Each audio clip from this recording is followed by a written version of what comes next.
Alright, so guys, we made it onto the monorail. So, similar to the Disney World monorails that go around Bay Lake, this one goes to the main terminal where you do your check-in and bag check, and then they go off to these little spurs, these little satellite terminals where actually planes are. So this is what it is. So right now we're going towards the gates that are from 100 to 129 that we talked about. And as you can tell, there's a heavy southwest one. Now I'm going to do the best I can not to fall. So we'll do what we got.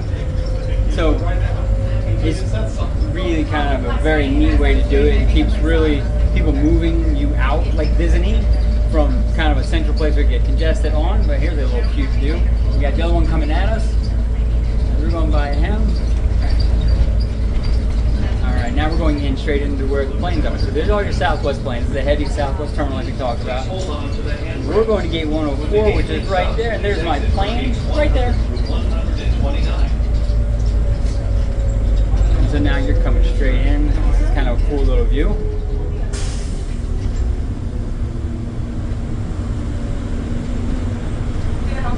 It's best to think of it as like a real fancy subway. Okay, so we're made it into the terminal now, so then we're going to go to the concourse. I'll show you that 1 second.